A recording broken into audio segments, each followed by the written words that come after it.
भरत जोशी जी, भानु प्रकाश जोशी जी और रेखा जोशी जी। जी। महाराज जी, आपके चरणों में कोटि कोटि प्रणाम। महाराज जी, क्या बिना नहाए कभी अपवित्र अवस्था हो तो श्री जी को दंडवती प्रणाम का नियम कर सकते हैं? कर सकते हैं।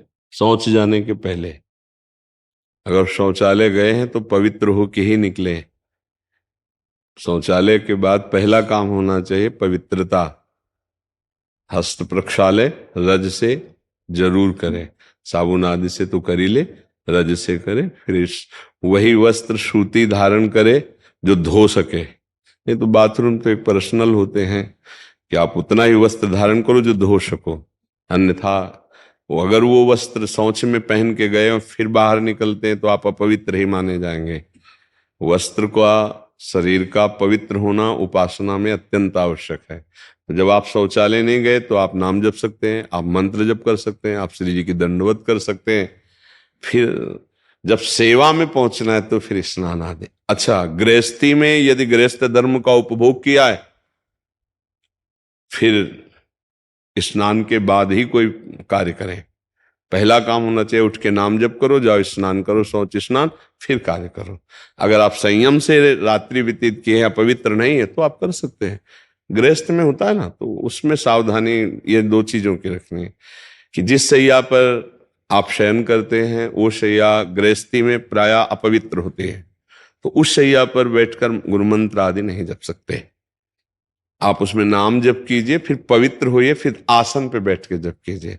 अब जैसे साधु महात्माओं की सैया होती है, परम पवित्र होती है, तो जगह जब मंत्र शुरू कर दिया, फिर शौच स्नान गए, फिर तो ये चीजें थोड़ा ध्यान रखने की बातें हैं। अगर आप पवित्र हैं तो आप दंडवती कर सकते हैं। आप अगर ऐसा तो फिर आप स्नान आदि के द्वारा, क्योंकि आपका प्रश्न सब गृहस्थों के लिए उत्तर होगा, तो इसलिए ऐसा। महाराज जी, क्या श्री जी की सेवा में दूध आदि को ठंडा करने के लिए फूंक मारना सही है या नहीं वो पवित्र नहीं माना नहीं जाता है? नहीं, बिल्कुल नहीं।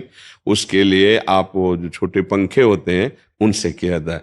क्योंकि हम अगर आपको चेक करना है तो जैसे हम बात कर रहे हैं, आप ऐसे शीशा या कुछ आप रख दीजिए, कागज ही रख दीजिए, तो हम चाहे जितना संभाल के बोले छिट्टियां आ जाएंगी, क्योंकि इसमें रस निकलता रहता है। तो जब ऐसे करेंगे तो हमारे थूक के साथ कोई न कोई कण गिरेगा, वो अपवित्र हो जाएगा, भोग लगाने योग्य नहीं होगा। कुछ भी ऐसे नहीं। अगर रसोई भी बनाने का नियम है तो उसमें फोकनी रखी जाती थी, ऐसे डालेंगे तो वायु वहां शुद्ध होके जाएगी, बीच में जैसे कण भी थूक के निकले तो वो फोकनी में ही रह जाएंगे। तो अग्नि पवित्र और रसोई पवित्र बन रही है।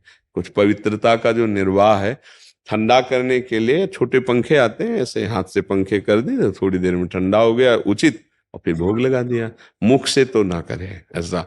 और रसोई बनाते समय बातचीत करने के लिए भी मना किया गया है, क्योंकि हम जैसे आटा लगा रहे हैं, बातचीत कर रहे हैं, अगर चिट्टी पड़ गई तो भोग लायक नहीं रहा।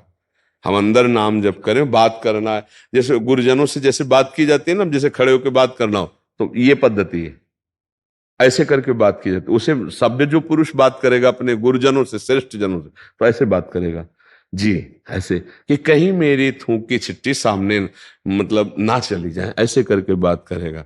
तो ऐसे ही हम जैसे रसोई बना रहे हैं, हमें कोई बात करनी, तो ऐसे रसोई से हट के जी ऐसे बात किए कि हमारी कहीं रसोई जो अमनिया हो रही उसमें कहीं आवाज